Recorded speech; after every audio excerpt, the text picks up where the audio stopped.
നിങ്ങളുടെ ജീവിത ഉദ്ദേശ്യം നിങ്ങൾ സൃഷ്ടിക്കുന്നതാണോ അതോ നിങ്ങളെ തേടി വരുന്നതാണോ?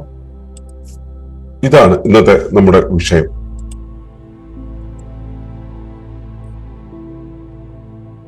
The path of purpose, aligned through awareness and courage to reveal destiny. 5-ാം അധ്യായമാണ് മാനവ ജീവിത ഉദ്ദേശ്യം കണ്ടെത്തലും നിറവേറ്റലും എന്നുള്ളതിൽ ഇന്ന് നമ്മൾ സംസാരിക്കുന്നത് ഉദ്ദേശ്യത്തിന്റെ പാത എന്നുള്ളതാണ്. എന്തെല്ലാമാണ് ഉദ്ദേശ്യത്തിന്റെ ഗുണവിശേഷങ്ങൾ, എന്തെല്ലാമാണ് ഉദ്ദേശ്യത്തിലേക്കുള്ള ചുവടുകൾ, ഉദ്ദേശ്യത്തിലേക്ക് ശ്രമരഹിതമായി എത്തുവാൻ നാം എന്താണ് ചെയ്യേണ്ടത് എന്നുള്ള കാര്യങ്ങളാണ് ഇന്ന് നമ്മൾ ചർച്ച ചെയ്യുന്നത്.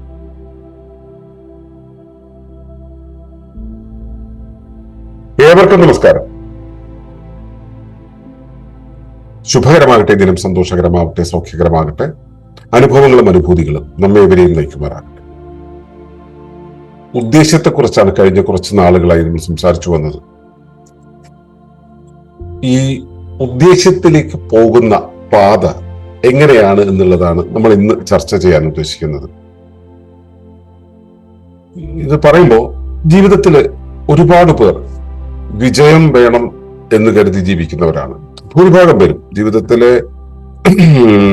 വിജയം വേണമെന്ന് വിചാരിക്കാത്തവരാരും ഉണ്ടാവില്ല. വിജയത്തെ പിന്തുടരുക. ഇപ്പോ വിജയത്തെ ചേസ് ചെയ്യാനായിട്ട് നമ്മൾ എന്താ പറയുക, ഗോൾ സെറ്റ് ചെയ്യുക, എങ്ങോട്ടേക്കാണ് പോകേണ്ടത്, ഇപ്പോൾ കരിയർ എന്തായിരിക്കണം, എത്ര ഏൺ ചെയ്യണം തുടങ്ങിയ കാര്യങ്ങളെ ഫോളോ ചെയ്യുന്നവരാണ് ഭൂരിഭാഗം പേരും. ചിലര് മനസ്സിൽ ചില തോന്നലുകളുണ്ട്, ലക്ഷ്യങ്ങളുണ്ടാവും, ചില ഇഷ്ടങ്ങൾ തോന്നും. ആ ഇഷ്ടങ്ങളുടെ പുറകിൽ ചിലര് ഈ കരിയർ അല്ലെങ്കിൽ ഇൻഡസ്ട്രി പറയുന്ന രീതിയിലുള്ള ഒരു ഡെവലപ്മെന്റിലേക്ക് പോകും. ചിലര് ഉള്ളിൽ തോന്നിയ ഇൻഡസ്ട്രി പറഞ്ഞതും ഇന്റൻഷൻ പറഞ്ഞതും ആയിട്ടുള്ള തോന്നും. വളരെ ചുരുക്കം പേരാണ് തന്റെ പർപ്പസ് എന്താണെന്നുള്ളൊരു അന്വേഷണം കൊണ്ടു നടക്കുന്നത്. ഈ പർപ്പസ് എന്താണ് എന്ന് പറയുന്ന അത് അന്വേഷിക്കുന്ന ആളുകൾ അവർക്ക് ഈ സാധാരണ രീതിയിലുള്ള സംവിധാനങ്ങളായിട്ട് പോകാൻ കഴിയില്ല. അവിടെയാണ് സത്യത്തിൽ ഈ ഒരു കോൺഫ്ലിക്റ്റിൽ നിന്നുകൊണ്ട് അവരെ ആലോചിച്ചു തുടങ്ങുന്നത് നമ്മൾ എവിടേക്കാണ് എത്തുന്നതെന്ന്. അതുകൊണ്ടാണ് ഞാൻ നിങ്ങളോട് ചോദിച്ചത്, നിങ്ങളുടെ ജീവിത ഉദ്ദേശം നിങ്ങൾ സൃഷ്ടിക്കുന്നതാണോ അതോ നിങ്ങളെ തേടി വരുന്നതാണോ? ഡെസ്റ്റിനി നമ്മളെ തേടി വരും. അപ്പോൾ ജീവിത ഉദ്ദേശ്യം എന്ന് പറയുന്നത്, ജീവിതത്തിന്റെ പർപ്പസ് എന്ന് പറയുന്നത് നമ്മൾ നിർമ്മിക്കുന്ന ഒരു സാധനമാണോ എന്നുള്ളതാണ് അതിൽ ആ ചോദ്യത്തിന്റെ അകത്തെ കാമ്പ്. അത് നമ്മളിപ്പോ നിൽക്കുന്ന ഒരു ദിശയുണ്ട്, നമ്മൾ നിൽക്കുന്ന മുന്നോട്ട് പോകാൻ കരുതി വെച്ചുള്ള ഒരു ദിശയുണ്ട്. നമ്മൾ ഇങ്ങോട്ടേക്ക് അഭിമുഖമായിരിക്കുമ്പോൾ ഈ വഴിക്കാണ് പോവുക. അങ്ങനെയാണല്ലോ, ഒരു വണ്ടിയുടെ ഹാൻഡിൽ ബാർ എങ്ങോട്ടേക്ക് തിരിച്ചു വെച്ചിരിക്കുന്നത് ആ വഴിക്ക് വണ്ടി പോവുക. അപ്പൊ അതിലേക്ക് പോകാൻ പാകത്തിന് നമ്മുടെ അകവും പുറവും ഏകീകരിക്കപ്പെടുന്ന സമയത്ത് നമ്മൾ ആ വഴി പോകും. അതിനു പകരം അതിനെ വേറെ ആരെങ്കിലും കൺട്രോൾ ചെയ്യുകയാണെങ്കിൽ ആ വഴി ആയിരിക്കും അത് പോവുക, നമ്മൾ ഉദ്ദേശിക്കുന്ന വഴി പോവില്ല. അപ്പൊ ശരിക്കും അതെങ്ങനെയാണ് കണ്ടെത്തുക എന്നുള്ളതാണ് നമ്മൾ മനസ്സിലാക്കേണ്ടത്. അപ്പോ ആ ഉദ്ദേശ്യത്തിന്റെ ആട്രിബ്യൂട്ട്സ് എന്താണ്, അതാണ് നമ്മൾ ആദ്യം പരിശോധിക്കുന്നത്. ഈ ഉദ്ദേശ്യം എന്നുള്ളത് ഒരിക്കലും നമ്മുടെ മുകളിൽ ഞാൻ എന്നുള്ള ഒരു തോന്നലുണ്ട്, ഒരു എസൻസ് ഉണ്ടാവും, അതിലേക്ക് അടിച്ചേൽപ്പിക്കപ്പെടുന്നതല്ല. പർപ്പസ് ഈസ് നോട്ട് ഇമ്പോസ്ഡ് എന്നുള്ളതാണ്. ഇത് മറ്റാരെങ്കിലും തരുന്നതല്ല. ഇപ്പോ ലോകത്തെ ഭരിക്കുന്നവരോ, അങ്ങനെയാണല്ലോ ഇപ്പൊ ലോകം പോകുന്നത്. ലോകത്തെ ആരെങ്കിലും ഭരിക്കുന്നു, അവർ കുറെ ആശയങ്ങൾ നമ്മുടെ ഉള്ളിലേക്ക് ഇട്ടു തരുന്നു, അതിനനുസരിച്ച് നമ്മൾ ആ വഴിക്ക് പോകുന്നു. അപ്പോ മറ്റുള്ളവർ നൽകുന്നതല്ല യഥാർത്ഥ ഉദ്ദേശ്യം എന്ന് പറയുന്നത്. അതിനനുസരിച്ച് നമ്മളിത് കഴിഞ്ഞ ദിവസങ്ങളിലെല്ലാം പഠിച്ചിരുന്നു. അതിനനുസരിച്ച് നമുക്ക് സ്വഭാവം ഉണ്ടാവും, അതിനനുസരിച്ചുള്ള ചോദനകൾ ഉണ്ടാവും, അതിനനുസരിച്ചുള്ള ഫാക്കൽറ്റീസ് ഉണ്ടാവും. ഇവയെല്ലാം ചേരുമ്പോൾ അതിൽ നിന്നും ഉണർന്നു വരുന്നതാണ്, എമർജ് ചെയ്യുന്നതാണ് സത്യത്തിൽ ഈ ഉദ്ദേശ്യം എന്നുള്ളത്. ഉദ്ദേശ്യം എന്താണെന്നുള്ള തിരിച്ചറിവ് നമുക്കുണ്ടാവുന്നത് അവിടെ നിന്നാണ്. ഉദ്ദേശ്യം അവിടെ നമ്മൾ ചെയ്യുന്നത്, ഉദ്ദേശ്യം ഉപരിവ്യവസ്ഥയുടെ സംഭാവനയാണ്, അല്ലെ ഉപരിവ്യവസ്ഥയുടെ നിർമ്മിതിയാണ്. അപ്പൊ ഇത് ഒരാളുടെ ജീവിതം ഏതു വഴിക്ക് പോകണം എന്ന്, അയാളുടെ ജീവിതത്തിന്റെ പർപ്പസ് എന്ന് പറയുന്നത് വെളിയിൽ നിന്ന് ഒരാൾക്ക് അടിച്ചേൽപ്പിക്കാവുന്നതല്ല. പക്ഷെ അടിച്ചേൽപ്പിച്ചാൽ അത് വർക്കാവും. അതുകൊണ്ടാണ് ലോകം മുഴുവൻ ഈ വഴിക്ക് പോകുന്നത്. പക്ഷെ അയാൾ നിർമ്മിച്ചിട്ടുള്ളത് അയാളുടെ അകത്തുള്ള ഫാക്കൽറ്റികൾക്കും സ്വഭാവത്തിനും ബോധത്തിനും ഒക്കെ അനുസരിച്ചാണ്, അല്ലെങ്കിൽ ഉദ്ദേശത്തിനനുസരിച്ചാണ് ഇവയെല്ലാം ഉണ്ടായിട്ടുള്ളത്. അപ്പോ അവയെ നിരീക്ഷിച്ചു കഴിഞ്ഞാൽ അവയിൽ നിന്നും ഉണ്ടായി വരുന്ന ഒരു കാര്യമായിട്ട് ഉദ്ദേശത്തെ നമുക്ക് മനസ്സിലാക്കാം. ഇതെങ്ങനെയാണ് വെളിപ്പെടുന്നതെന്ന് ചോദിച്ചു കഴിഞ്ഞാൽ, ഈ ഉദ്ദേശ്യം നടപ്പിലാകുന്നത് അല്ലെങ്കിൽ റിവീൽ ചെയ്യപ്പെടുന്നത് എങ്ങനെയാണെന്ന് വെച്ച് കഴിഞ്ഞാൽ, നമ്മൾ പ്രകൃതിയുമായി നമ്മുടെ പരിസരങ്ങളുമായിട്ട് എത്രത്തോളം അലയുണ്ടാവുന്നത്. എന്താണ് അലയുണ്ടാവേണ്ടത്? നമ്മുടെ ചിന്ത അലയുണ്ടാവണം. ചിന്ത അതുമായിട്ട് ട്യൂൺ ആവണം, ചുറ്റുപാടുമായിട്ട് ചേർന്ന് പോകുന്നതായിരിക്കണം. നമ്മൾ ഇവിടെ ജീവിക്കുകയും നമ്മൾ യൂട്ടോപ്പിയയിലെ ചിന്തകളുമായിട്ട് നടന്നു കഴിഞ്ഞാൽ നമുക്ക് ഇവിടെ ജീവിക്കലും നടക്കില്ല. അത് വിഭാവനമാണ്, അതിന് മറ്റൊരു തലമുണ്ട്. എങ്കിലും നമ്മളിപ്പോ ഇവിടെ നിയോഗിക്കപ്പെട്ടിട്ടുണ്ടെങ്കിൽ ഈ ഒരു അവസ്ഥയ്ക്കനുസരിച്ചല്ല പോവുക. ഇവിടുത്തെ വർത്തമാന സ്ഥിതിക്ക് അനുസരിച്ച് പോകണമെന്നുണ്ടെങ്കിൽ നമ്മുടെ ചിന്ത അതിനോട് അലയുണ്ടാവണം, നമ്മുടെ പ്രവൃത്തി അലയുണ്ടാവണം. ഇതിനൊക്കെ കാരണമാകുന്ന നമ്മുടെ ആന്തരിക മൂല്യങ്ങൾ അലയുണ്ടാവണം. ഇതെല്ലാം ഒരേ ദിശയിൽ വരുന്ന സമയത്ത് ഉദ്ദേശം നമുക്ക് വ്യക്തമാകും. നമ്മൾ ഇവിടെ എന്തിനാ വന്നത്, എന്താ ചെയ്യുന്നത് എന്നുള്ളത് നമുക്ക് വ്യക്തമാവും. അപ്പൊ നമ്മുടെ ചിന്ത പരിസരത്തിനനുസരിച്ചായിരിക്കണം. ഒരു കല്യാണം വീട്ടിൽ പോയി കഴിഞ്ഞാൽ ആ കല്യാണ വീട്ടിൽ പോയി ഇനിയിപ്പോ ഈ ചടങ്ങ് കഴിഞ്ഞ് ഭക്ഷണം കഴിഞ്ഞ് ഞാൻ പോവുമല്ലേ എന്ന് ആലോചിച്ച് നമ്മൾ പോയി കഴിഞ്ഞിട്ടുള്ള കാര്യങ്ങളെ കുറിച്ച് നമ്മൾ ചിന്തിച്ചുകൊണ്ടിരുന്നത് കല്യാണ വീട്ടിൽ ഇൻവോൾവ് ചെയ്യാൻ പറ്റില്ല. കല്യാണ വീട്ടിൽ പോയി കല്യാണം കൂടുക, ബന്ധുക്കളോട് സംസാരിക്കുക, അവിടുത്തെ പണികളിൽ കൂടുക, അവിടുത്തെ ചടങ്ങിൽ കൂടുക. അപ്പോഴാണ് നമ്മൾ വർത്തമാന സ്ഥിതിയിലാവുക.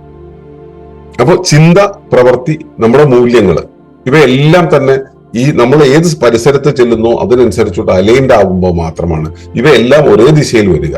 അങ്ങനെ ഒരേ ദിശയിൽ വരുന്ന സമയത്താണ് നമ്മൾ ഉദ്ദേശം നമുക്ക് കൃത്യമായിട്ട് അവിടുത്തെ ഉദ്ദേശം, അവിടുത്തെ പർപ്പസ് എന്താണ്, അവിടെ നമ്മൾ ആ സമയത്ത് ആ സന്ദർഭത്തിൽ എന്താണ് ചെയ്യേണ്ടത് എന്നുള്ളതിനെ കുറിച്ച് ബോധ്യമാവുക.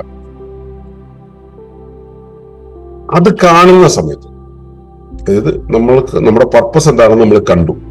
ഈ കണ്ട പർപ്പസ് എന്താണെന്നുള്ളത് വെളിപ്പെടണമെങ്കിൽ, കണ്ട പർപ്പസ് നമുക്ക് അതിനെ ഈ പർപ്പസിനെ ദൃശ്യമാക്കണമെങ്കിൽ അതിന് നമുക്ക് വേണ്ടത് അവബോധമാണ്. നമ്മൾ അവെയറായിരിക്കണം. നമ്മുടെ ബോധം അവിടെ ഉണ്ടായിരിക്കണം.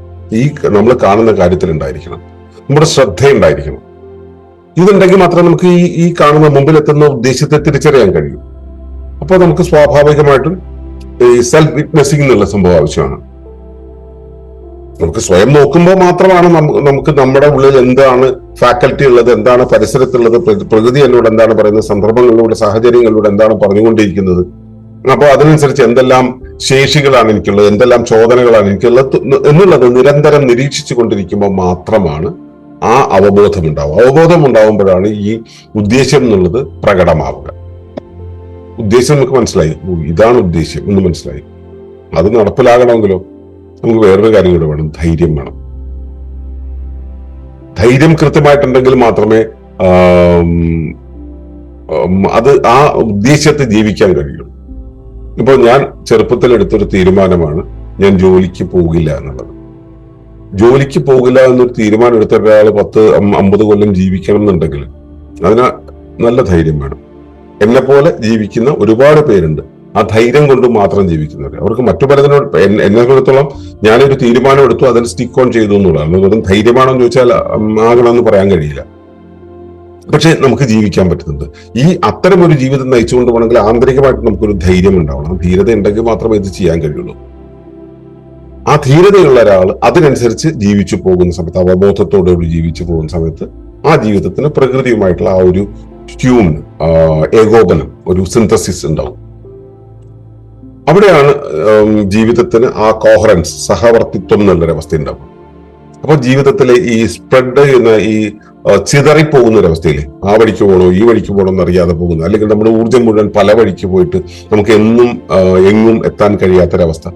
ഈ അവസ്ഥയ്ക്ക് പകരം കൃത്യമായിട്ടുള്ള വ്യക്തത, ദിശ, സ്ഥിരത തുടങ്ങിയ കാര്യങ്ങൾ നമുക്കുണ്ടാവും. അവിടെയാണ് നമുക്ക് ആ ഏകോപനം എന്നുള്ള ഉദ്ദേശ്യം അനുസരിച്ച് ജീവിക്കുമ്പോൾ ജീവിതത്തിന് ആ കൃത്യമായിട്ടുള്ള ആ ഒരു ട്യൂൺ ഉണ്ടാവുക, അതിന്റെ ബ്യൂട്ടി ഉണ്ടാവുക. എസ്തെറ്റിക്കലി അത് ഏറ്റവും നന്നായിട്ട് വരുന്നത് ആ സമയത്താണ്. അപ്പൊ ഈ ഉദ്ദേശത്തിലേക്കുള്ള ചുവടുകൾ എന്താണെന്ന് വെച്ചാൽ ആദ്യം വേണ്ടത് ഈ പറയുന്ന തിരിച്ചറിവുകളിലൂടെയുള്ള ഏകീകരണമാണ്. അകത്തെ ചിന്തയും പുറത്തെ ജീവിതവും ഒത്തുചേരുക എന്നുള്ള ആ ഏകീകരണം ഉണ്ടാവണം. നമ്മൾ ഈ പറഞ്ഞ പോലെ നമ്മുടെ ആന്തരിക അവസ്ഥയെ നമ്മൾ തിരിച്ചറിയണം, ബാഹ്യമായിട്ടുള്ള സാഹചര്യങ്ങൾ തിരിച്ചറിയണം. ഇവയെല്ലാം കൂടെ ചേർത്ത് വെച്ചിട്ടുള്ള ഒരു ഏകീകൃത അവസ്ഥ നമ്മൾ അനുഭവിക്കണം. അപ്പൊ അങ്ങനെ വരുന്ന സമയത്ത് നമുക്ക് വ്യക്തത വരും. എന്താണ് നമ്മുടെ ജീവിതം കൊണ്ട് ഉദ്ദേശിക്കുന്നത്, എന്താണ് ജീവിതത്തിൽ ഈ ഒരു സമയം കൊണ്ട് നമുക്ക് വരുന്ന പ്രഷർ എന്താണ്, നമുക്ക് മുന്നിൽ വരുന്ന സംഭവങ്ങൾ എന്തൊക്കെയാണ്, ഈ കാര്യങ്ങളെ കുറിച്ച് നമുക്കൊരു വ്യക്തത വരും. ആ വ്യക്തത വന്നു കഴിയുമ്പോൾ നമുക്ക് ബോധ്യമാവും ഏത് വഴിക്ക് പോകണം. മുമ്പിലെ ഹെഡ്ലൈറ്റ് കൃത്യമായിട്ട് തെളിയുന്ന സമയത്താണല്ലോ നമ്മൾ കൃത്യമായിട്ട് വണ്ടി കയറിയിരിക്കുമ്പോഴാണ് നമ്മൾ ഏകീകൃതമാവുക. അതിനുശേഷം നമുക്ക് മുമ്പിൽ ലൈറ്റ് ഇടുന്ന സമയത്താണ് വ്യക്തത വരിക. വ്യക്തത വരുമ്പോൾ നമുക്ക് ഏത് വഴിക്ക് പോകണം എന്നുള്ളതിനെ കുറിച്ച് ധാരണ ഉണ്ടാവും. അപ്പോ ജീവിതം ഒരു ലക്ഷ്യബോധത്തോടെ മുൻപോട്ട് പോകണം. അങ്ങനെ ലക്ഷ്യബോധത്തോടെ ആ ദിശയിലേക്ക്, ഒരു പ്രത്യേക ദിശയിലേക്ക് പോകുന്ന സമയത്ത് ഏകീകരണത്തിലൂടെ വ്യക്തത വന്ന് ഒരു ദിശ കണ്ടെത്തി അതിലേക്ക് പോകുന്ന സമയത്ത് നമ്മുടെ മുന്നിൽ ജീവിതത്തിന്റെ ദിശ സ്വാഭാവികമായി ക്ലിയർ ആയിട്ട് വരും.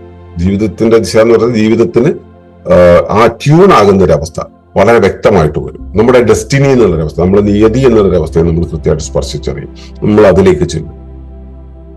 അപ്പോ ഈ ഉദ്ദേശ്യത്തിലേക്കുള്ള യാത്ര എന്ന് പറയുന്നത്, ഉദ്ദേശ്യം സാക്ഷാത്കരിക്കാൻ പാകത്തിലുള്ള യാത്ര എന്ന് പറയുന്നത് ഈ വിധത്തിലാണ്, അകത്തു നിന്ന് തുടങ്ങേണ്ടതാണ്.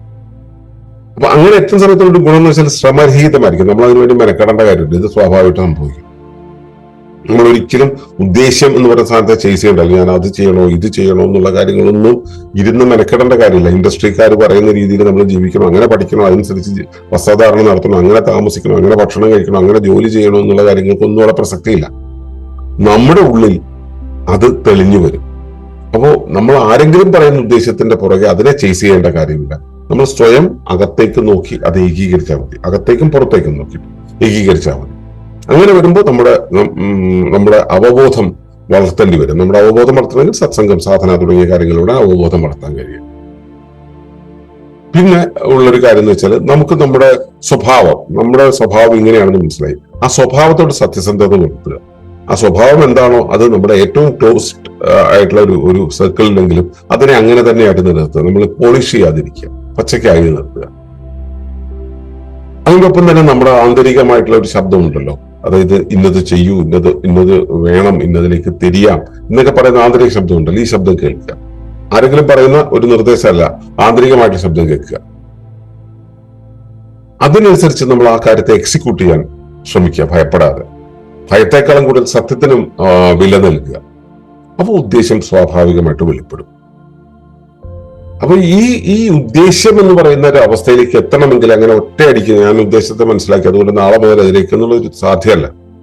പതുക്കെ ഈ പറയുന്ന ഗ്രാജുവൽ സ്റ്റെപ്പുകളിലൂടെ ഒക്കെ തന്നെ നമുക്ക് പോകേണ്ടി വരും. അപ്പോ മനസ്സിലാക്കേണ്ട ഒരു കാര്യം എന്ന് വെച്ചാൽ ഉദ്ദേശ്യം ഒരിക്കലും ഒരു എക്സ്റ്റേണൽ എയിം അല്ല, എക്സ്റ്റേണൽ ഡെസ്റ്റിനി അല്ല.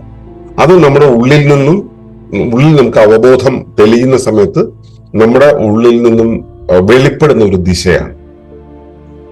ആ ദിശയുടെ വെളിപ്പെടലാണ് ഈ പറയുന്ന ഉദ്ദേശ്യം ആയിട്ട് നമ്മുടെ മുന്നിൽ ബോധ്യമാകുന്നത്. ദിശ, നമ്മൾ ഇന്ന വഴിക്ക് പോകണം എന്നുള്ള വെളിപ്പെടൽ. നമുക്ക് ടോയ്ലറ്റിൽ പോകാൻ തോന്നലുണ്ടായി, അപ്പൊ നമുക്ക് അറിയാം ടോയ്ലറ്റ് എവിടെയാണ്, നമ്മൾ മെന്റലി ഐഡന്റിഫൈ ചെയ്യുന്നു, മനസ്സിലാക്കി നമ്മൾ അതിനകത്തേക്ക് ഫിസിക്കലി എത്തുന്നു, പിന്നെ അതിനകത്തേക്ക് പോകുന്നു. ഇതുപോലെ ആന്തരികമായ ഉദ്ദേശ്യം എന്നുള്ള സംഭവം നമ്മൾ മനസ്സിലാക്കാൻ ദിശ വെളിപ്പെടേണ്ടതുണ്ട്.